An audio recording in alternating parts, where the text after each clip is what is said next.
केशवाय नमस्तुभ्यम। हर हर महादेव। पंडित प्रदीप जी मिश्रा द्वारा श्री महादेव गुरु शिव महापुराण कथा 14 जुलाई से कुबेश्वर धाम सीहोर में शुरू हो गई है। ये कथा 7 दिवसीय शिव महापुराण कथा जो 14 जुलाई से लेकर 20 जुलाई 2024 तक चलेगी। कथा का समय रहेगा दोपहर को 1 बजे से शाम को 4 बजे तक। कथा कुबेश्वर धाम सीहोर में हो रही है। कथा आस्था फेसबुक और यूट्यूब के माध्यम से लाइव देखी जा सकती है। 16 जुलाई 2024 गुरुजी ने कुल मिलाकर 12 उपाय पत्र और उपयोगी जानकारियाँ दी। सभी की जानकारी आपको इस वीडियो के माध्यम से प्राप्त होगी। यदि किसी कारणवश आप आज की कथा नहीं सुन पाए हो तो पूरी कथा का रसतत्व आपको इस छोटे से वीडियो के माध्यम से प्राप्त होगा। आइए शुरू करते हैं। कथा शुरू करते ही गुरुजी ने कहा, भोलेनाथ ने माता पार्वती से कहा, मृत्युलोक में जन्म लेना सरल है। मृत्युलोक में जन्म लेकर अगर कोई मेरे शिवालय तक पहुंच जाता है, मेरे मंदिर तक पहुंच जाता है, धाम तक पहुंच जाता है तो समझ लेना उस मनुष्य का पुनर्जन्म नहीं होगा, वो हमेशा के लिए मेरे धाम में रह जाएगा। बढ़ते हैं कथा की दूसरी विशेष जानकारी की ओर।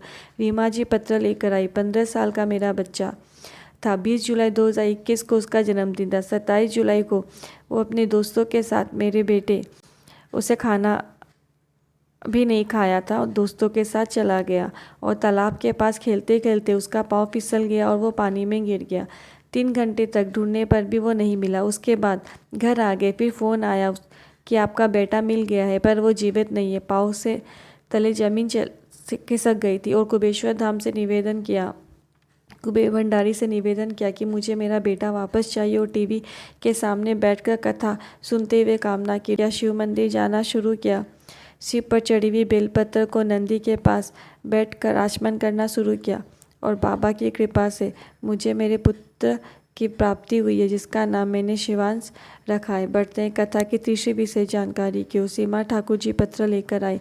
मेरे बच्चेदानी में 2 गांठ हो गई थी और इलाज के बावजूद वो बढ़ती जा रही थी। डॉक्टर ने ऑपरेशन का बोल दिया। हमने सोचा ठीक है ऑपरेशन करा लेंगे पर उससे पहले एक बार सीहोर होकर आते हैं। बहन के कहने पर कथा सुनना शुरू किया। सीहोर जाकर रुद्राक्ष लेकर आए और रुद्राक्ष का जल पीना शुरू किया।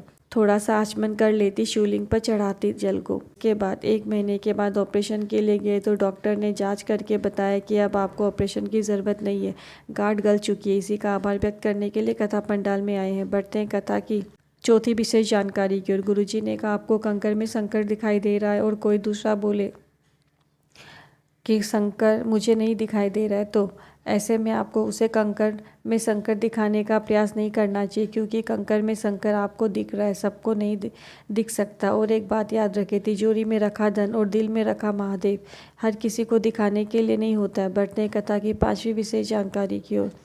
गुरुजी ने कहा, 4 वेद नहीं पढ़ सकते तो आपको अपने अंदर 4 चीज़ें अवश्य रखनी चाहिए। पहला समझदारी, दूसरी जवाबदारी, तीसरी वफादारी और चौथा ईमानदारी।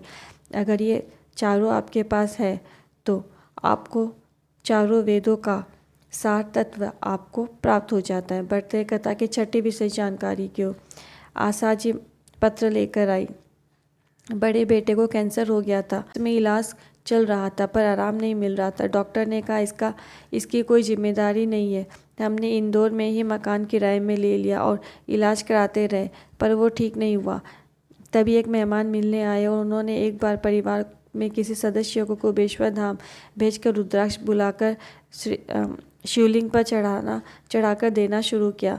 हमने डॉक्टर से पूछा कि क्या इस रुद्राक्ष का जल दे सकते, तो डॉक्टर ने कहा अब तो ये जाने वाला है, दे दो।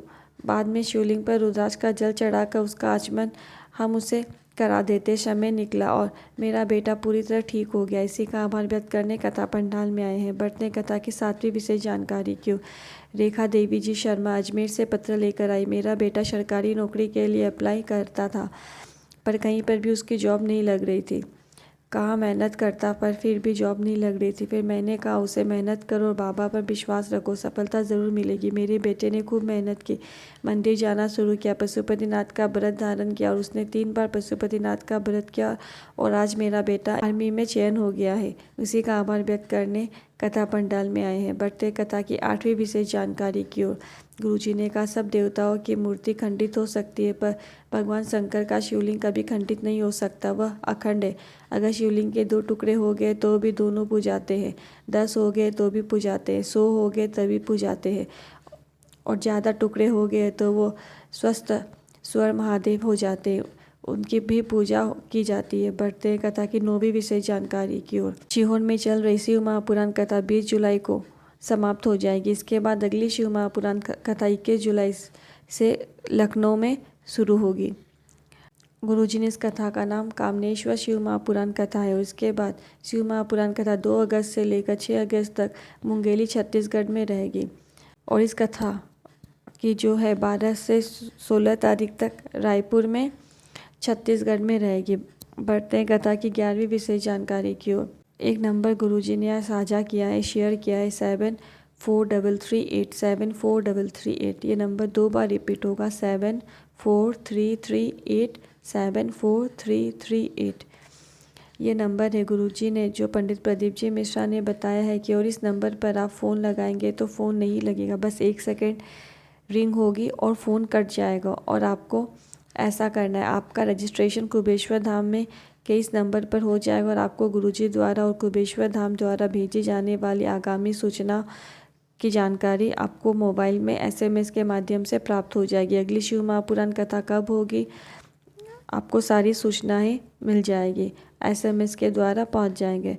बढ़ते हैं कथा की 12वीं और अंतिम विशेष जानकारी की ओर। अन्नपूर्णा जी पत्र लेकर आई। मेरे पुत्र का एक्सीडेंट हो गया था और वह उसे वेंटिलेटर में डाल दिया। डॉक्टर ने हाथ खड़े कर दिया और कह दिया इसमें प्राण नहीं है, शरीर में कोई श्वास नहीं है, ये वेंटिलेटर की श्वास है। तभी हॉस्पिटल के किसी व्यक्ति ने कहा शंकर भगवान पर जल चढ़ा कर आओ।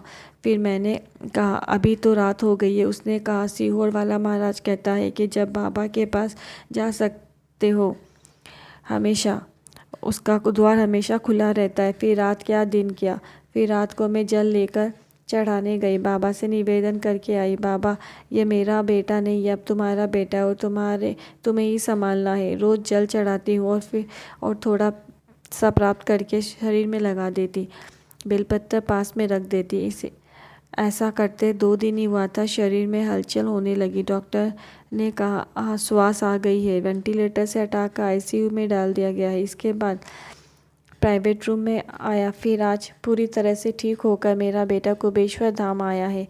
इसी का आभार व्यक्त करने के लिए कथा पंडाल में आए हूँ।